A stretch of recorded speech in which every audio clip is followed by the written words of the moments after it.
Everything new coming in the classic Cata pre-patch. Guys, listen, I have not played WoW in 6 days. I have not watched any World of Warcraft streams in 6 days. I haven't even touched the pre-patch.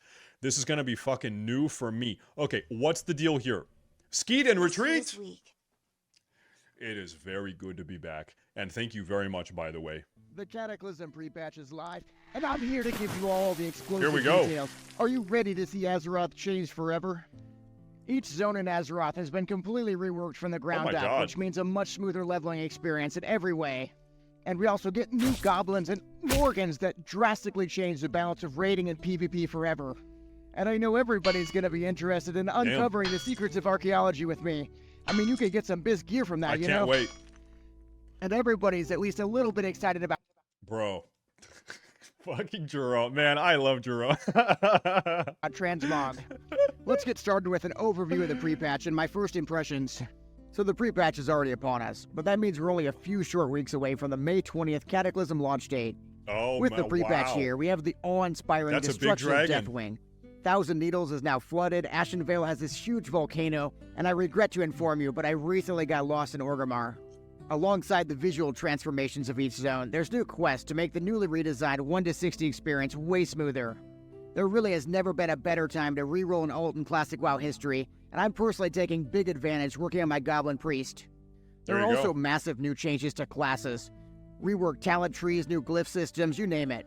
All these new changes have really sparked a noticeable difference across the game world. It feels exciting to be playing Wrath again. It's like all the zones like Dalaran are completely packed. It's visible in the auction house too. The economy is bustling as players rush to level their professions to 450.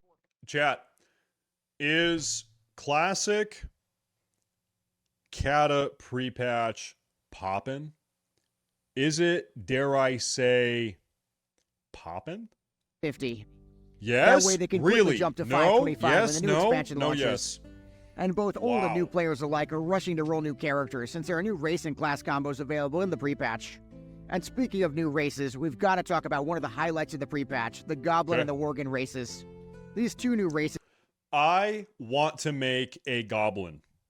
I have never done the Goblin starting zone in my life. I want to make a Goblin. Come with brand new starting zones, and in some cases, very overpowered racials. Worgens are the Alliance-only race, with strong new racials like Dark Flight to increase movement speed and a 1% crit.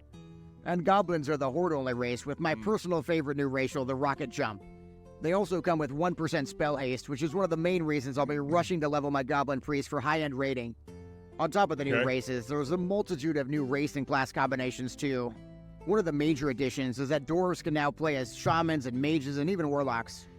I know I'm... Dwarf can be Shaman, Mage, and Warlock? Really gonna hate fighting all those annoying casters with their newfound stone form ability. Another major change is that Trolls can play as Druids and Warlocks now. Many of the top Resto Druids on my server are re-rolling so they can use Berserking and raid progression. I kinda want to do that myself, so I've got to hold back on the temptation. I thought you could just race Meanwhile, there's some other really cool race choices like Gnome Priest, Blood Elf Warrior.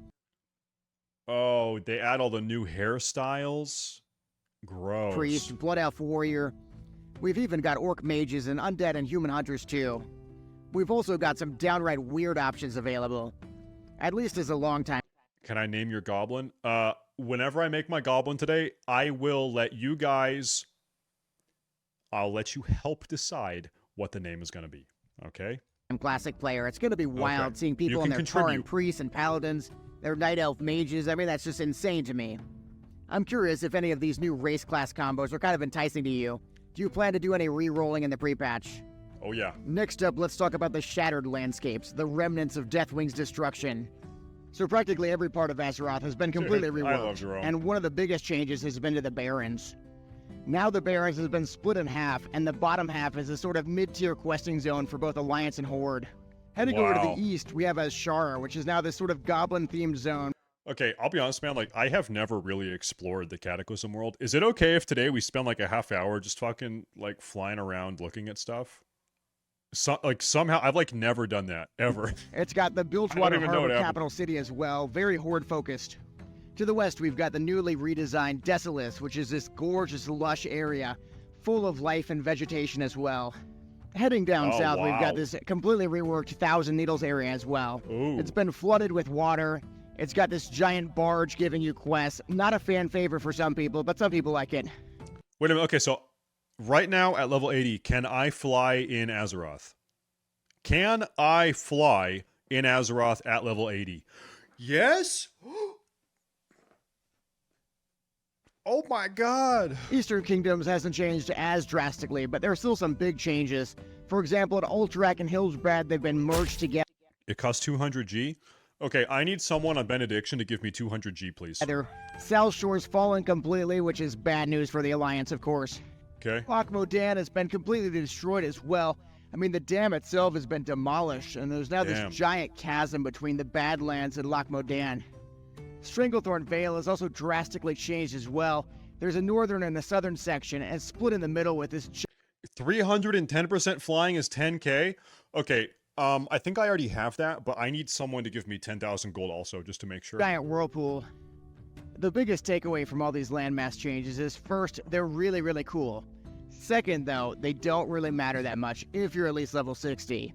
The reason for that is that you can just get a flight license from the trainer right across from the flight master, and then you can just fly around Azeroth unimpeded, which is amazing. Let's do a deep dive into some of the systems in Cataclysm next. Let's dive. First, we've got archaeology. That's the new profession everybody gets to have on top of... It's free if you already had a 310 mount. Yeah, I think I had some of those, but like I just want to make sure. So I think maybe if someone could give me 10,000 gold, that would be good. For their current professions. You'll be visiting dig sites across Azeroth and doing a new minigame to find artifact fragments. Oh. Then with enough fragments, you can create an artifact. Sometimes those artifacts can be bind and account epics that are still relevant in Cataclysm. I wish archaeology...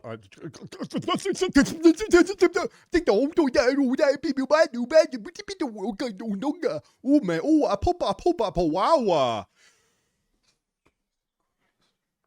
Jesus fucking Christ. Jesus. Can you relax? Listen, this is what archaeology should have been. In fact, they should do this in SOD. They should add, hear me out, shut up, listen. They should add clue scrolls. Who here has played OSRS? They should have clue scroll type of content in Season of Discovery, where if you kill mobs, you have a chance to get like a clue scroll, and then you travel over the world hunting, going from here to there to there to there, and then you find what is a chest or a cache, and it has rare loot, right? That's awesome. That would be fucking sick. And SOD is the perfect time to do it. It's pretty much what archaeology should have been. That's exactly why so many people are rushing archaeology right now. They should have done that. Meanwhile, there's also the new transmog system. Inside capital cities is a transmogrified... Oh, dude, I can transmog my gear. Oh, dude. NPC. In exchange for gold, you can choose items from your collection to visually represent your character. That means you can wear your best looking outfit all the time instead of being forced to wear tier sets. Keep in mind though that you've still got to be able to equip the item you use. That means no Druid Thunder Furies. We've also got a character boost to 80 available. Considering how much faster leveling is in Cataclysm with the questing and the RDF, it really doesn't seem necessary to buy a character boost. But I do know a ton of people with money are going to be tempted to boost goblins and worgans to save time. Alternatively, you could just race change instead, which is way cheaper, but still costs money. So in terms of excitement and anticipation for Cataclysm, it seems like about half the people I know in Season of Discovery are going to be playing Cata. And there are even people I know that are so excited about Cata, they've been blasting private servers just so they can dominate the raids that much harder. And of course all the RPGs, the arenas, the list goes on. I have spent the last 17 years playing on Cataclysm private servers, getting ready for this moment. We will get world first Al-Akir. World first Al-Akir heroic difficulty. We're going for world first. But I'd be lying if I didn't say there were some negative things going on right now. Ooh. I mean, look at what Mr. Darkjack has to say, that the game's this bug-filled mess. There have been some really crazy bugs related to the pre-patch. It almost feels like a beta of sorts. One of the bugs that best illustrates this happened on the North American servers right at the launch of pre-patch. What happened? Some lucky people queued up for Battlegrounds, and they got over 30 levels in one Battleground. They were getting 10 levels a cap. There's another problem that's going to annoy a lot of lot. people as well, which is that there are tons of missing items for transmog. So BAL went in on Reddit, brings up this point about transmog right now. And how there are these bugs. random green items that are available from TBC quests in transmog. But then you want to go to transmog some really cool raid items, and they're just missing right now. In some ways, it kind of feels like this pre-patch is a little bit more of a beta than a pre-patch. And I guess I kind of like that, because I really like trying to break the game. I mean, I spent hours trying to break into Hyjal yesterday. But I know everybody's different, so I'm curious about your thoughts as well. What do you think about this pre-patch being a lot buggier than previous pre-patches?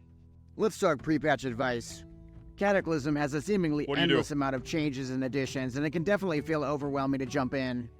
My biggest advice I can give right now is to hit up your longtime friends, hit up those old guilds.